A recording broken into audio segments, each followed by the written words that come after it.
Buckle up, ladies and gentlemen. It's going to be a wild, wild ride. We're going to talk about the drop zone. Sorry, my apologies, the drop zone. In today's video, you're watching the Stock Market Brief Show. My name is Michael Silva. Let's go ahead and get into today's episode.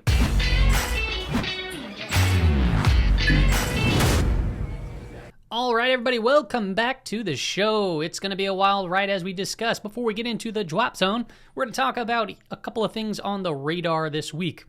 We have GDP numbers coming out tomorrow, and that is an hour before market open. Yes, that can send the markets on a wild little ride, okay? But then on Friday, we have been awaiting the Fed chair speech, and that's going to be a big one, too, to keep in the back pocket. Be aware of that. He's going to be talking and it can shake up markets. What else do we got going on tomorrow? We have the ECB minutes coming out. We'll see if that has any effect on the markets whatsoever. And then we have the Fed balance sheet being updated too as well. For the Fed balance sheet, it gets a little bit complicated, but I figured I'd share this with you for people that like to kind of dig into the details. The report is actually called Factors Affecting Reserve Balances, or H.4.1.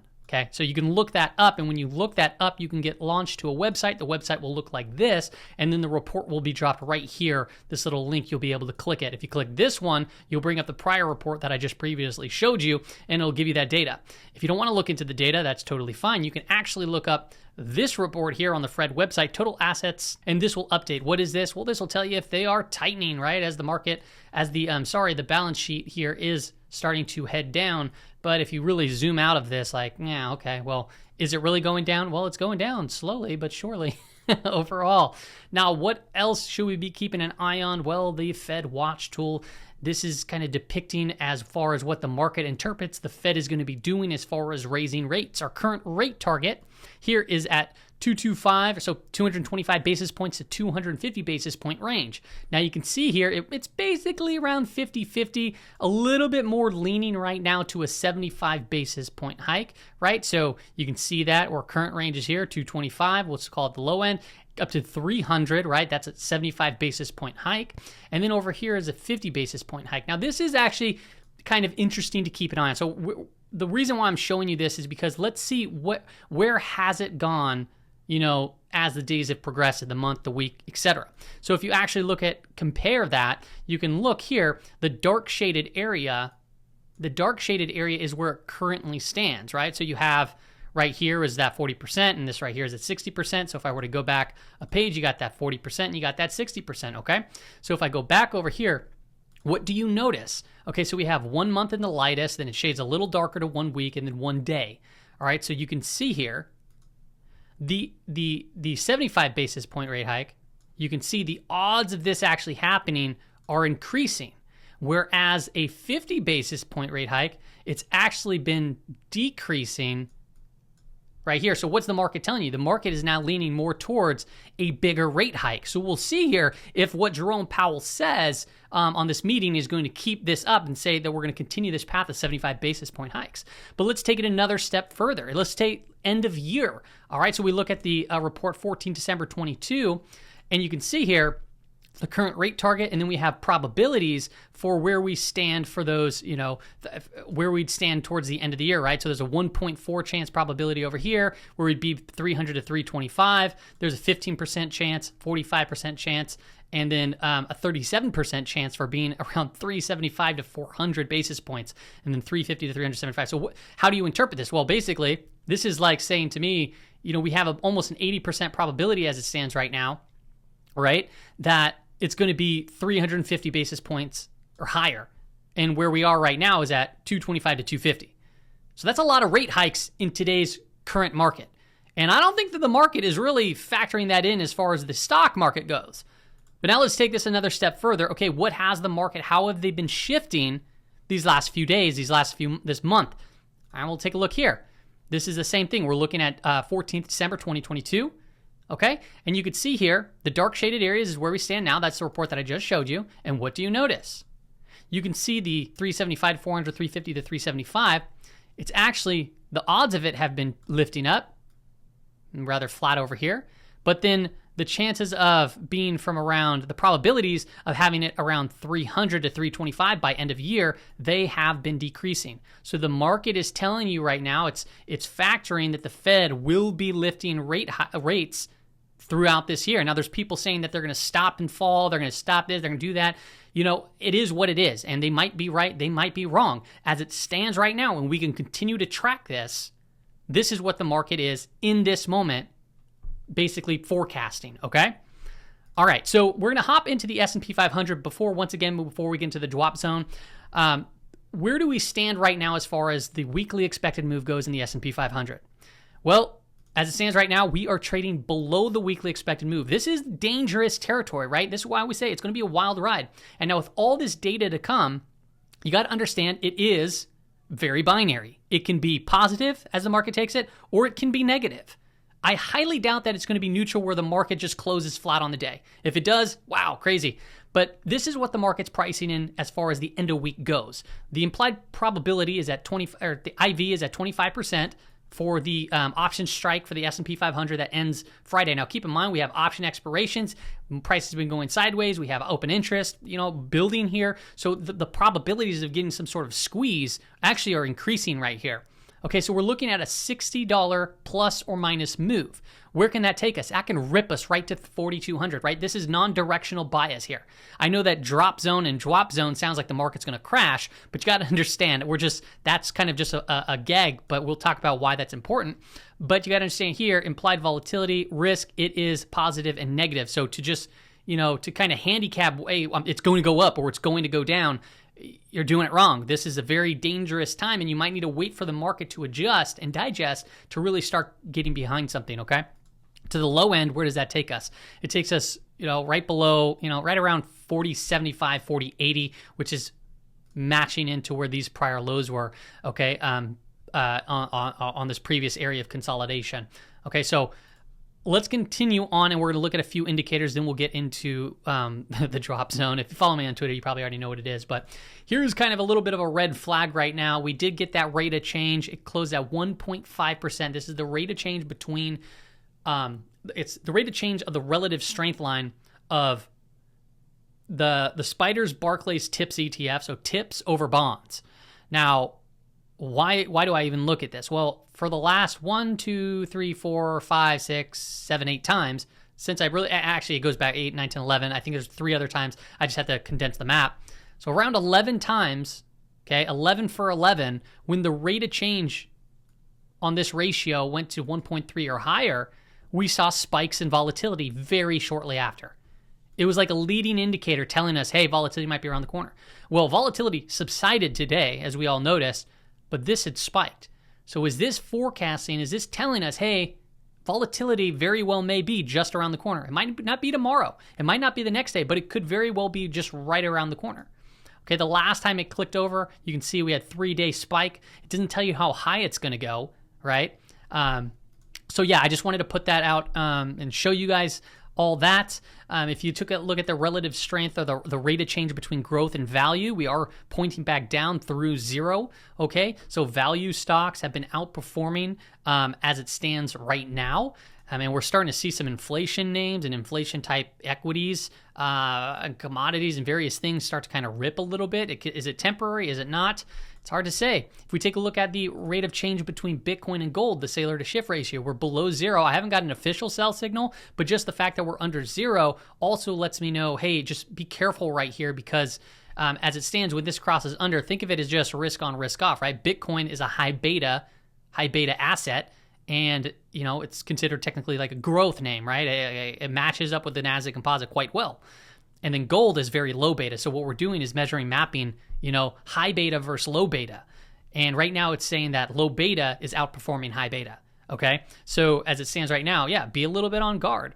If you take a look at the bond market's been firing off. Boom, boom, boom, boom, boom. But really, we haven't even seen tech get hit all too hard yet at this particular point in time. So be on guard right there too. We had the PMO crossing up. This continues to perpetuate to the upside. Probably when Jay Powell speaks, maybe even after GDP report, we'll get a bigger move in a decisive direction. But as it stands right now, it's trending up. And bonds, they're still trending down. Now, These are probably close to the lower weekly expected move. I know TLT, if I can remember correctly, yes, I can. The lower edge is at 110 and 71 cents. So we're at 111. So, we're at the lower weekly expected move there, which means that bonds might perpetuate to the upside. So, consider that. So maybe potentially yields, as they're hitting their higher end of their weekly expected moves, they might come off a little bit. If you take a look at the dollar backed off, intraday today, but it also closed up 0.06%.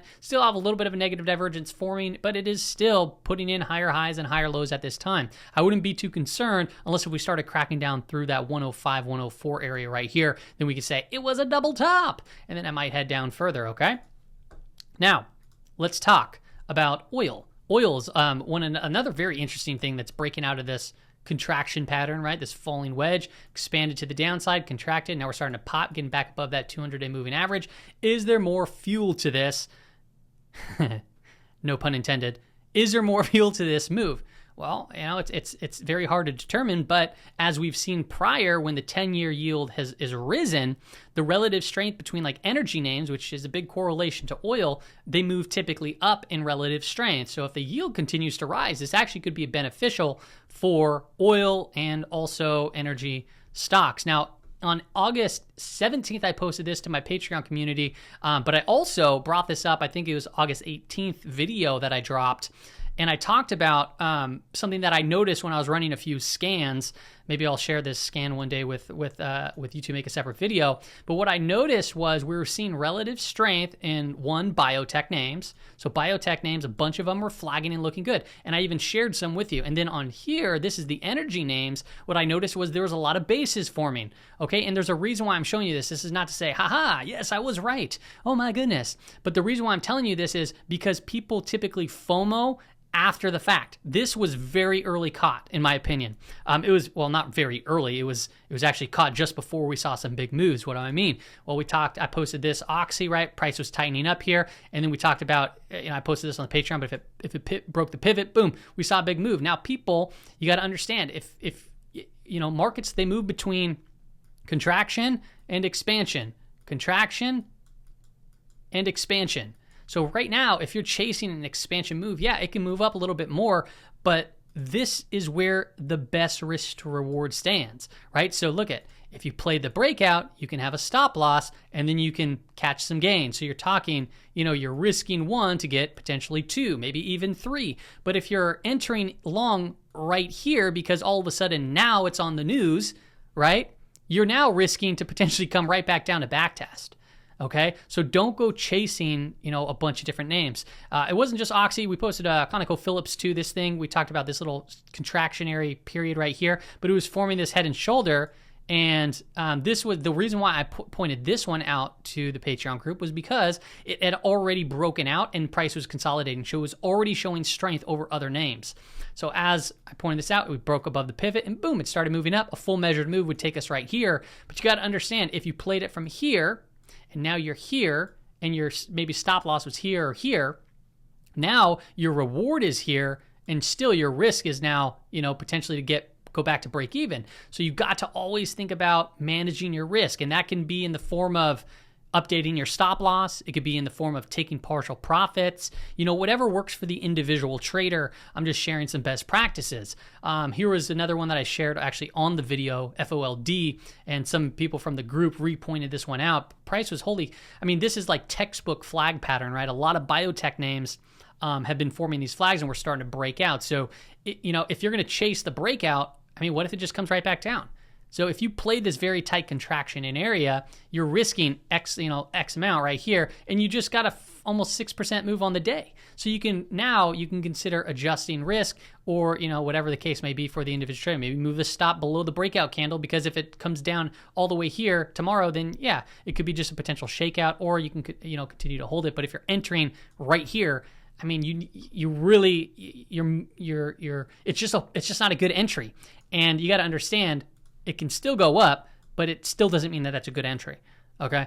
And I'm not going to explain why. Let's talk about the drop zone now and why this could be a very important level to continue to watch. Now, the drop zone, it's coming from the drop zone. I don't know if anybody's actually seen this ride before, the drop zone, right? But we're calling it the drop zone. Why? Why are we calling it the drop zone? Well, J. Powell, the J. Powell weighted average price. We talk about anchored VWAPs. Well, this is kind of funny.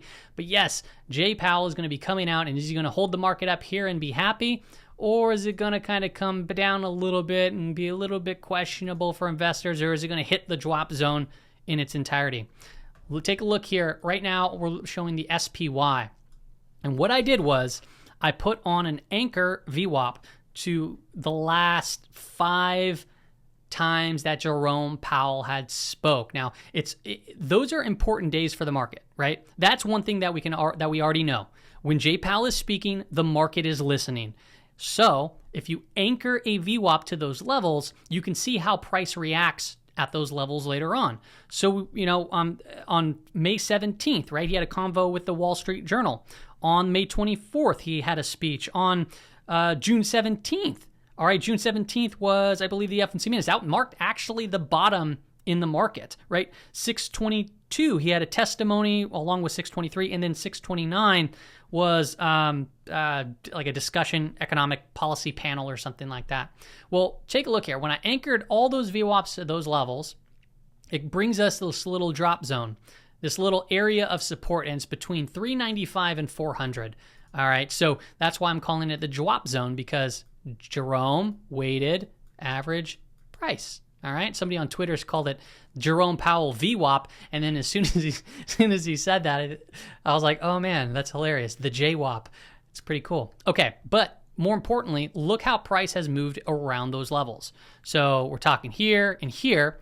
Price had held onto those levels, but when it broke beneath both of them, boom, it was a complete drop fest. All right, and then he came out, price started to move up, and look at where it found resistance. Bam, the JWAP level, okay? And it came back down to where? The other JWAP level. Then it came back up to where? The other JWAP level, the JWAP zone. And then it came down, and then take a look here. When it finally started really kicking into gear, boom, it broke out of there, it back tested, and it started heading higher. So needless to say, it looks like price action has some history with these specific volume-weighted anchors. So now he's going to be talking on Friday, so we'll lay on another anchor, and price can continue to the upside. Or if price starts to break down, which the S&P 500 isn't pricing in as far as an expected move down to these levels. But if we do get price to continue to perpetuate down, this will be a key level to be mindful of. Why are we pointing this out now? This isn't to predict that price can come down here. It's to do a couple of things. If you're bullish, this might be a good area to add on to positions if price comes down. Okay? If you're bearish and you're short, this might be actually a good place to start to look to cover some of those shorts. All right? Now, what happens if we break down through these levels? Well, it could be anybody's guess, right? It could then start to act as resistance, right? Or we can see maybe potentially more of a flush, or potentially go retest this previous market bottom, okay?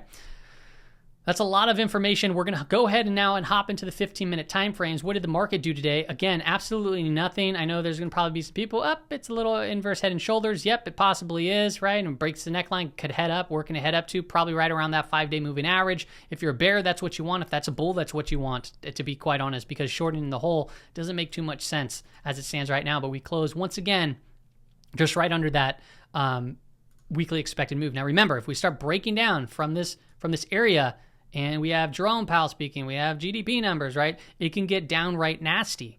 Remember what we talked about in a couple of videos ago about why it's so important that these expected moves to pay attention to when they are breached. Okay, dynamic hedging kicks in, selling begets more selling.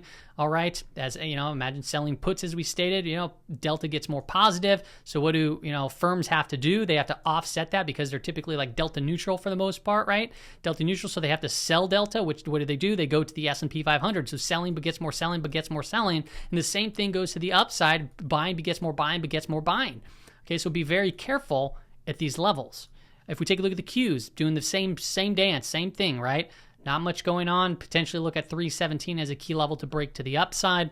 IWM, somewhat forming a bear flag right here. You know, I'd call that a bearish flag. It's kind of breaking up to the upside. It has not even touched its weekly lower expected move. So this to me looks like a potential opportunity if we get some weakness. Remember, we've been saying, okay, what would be a good, potential area? I'd like to see it fill this gap. But if we're looking at this from a trading point of view, you don't shorten the hole down here as we previously stated. The market moved up. However, now what I'm looking at is, okay, price is putting in higher lows, okay, and it's putting in higher highs, but price is also kind of contracting, right? An expansion move, now it's contracting. So what happens if it starts breaking down from this 192 level? Okay, well, maybe that actually might be a good area to start initiating a short, at least as it stands right now. All right, we'll see how price, responds around these areas, but short it into potentially the lower weekly expected move. And where would your stop be? Your stop would be right here near the prior swing high. All right, so as the 5-day moving average comes down, saying if price doesn't break right through it and start heading up like that, right? So if you have a stop here and you're entering here and your 5-day moving average is here, you're playing with the current trend in a bearish type of pattern, contraction pattern, right? Bear flag. So then if it breaks down, you're giving yourself potentially good risk to reward, right? So there is your reward. Here's your risk. You're risking this to potentially get that, right? So you're risking less for the potential reward to the upside. That's how I personally look at it. That's all I got for you on today's episode, everybody. Hope you had a good laugh. Hope you enjoyed it. Hope it helps. See ya.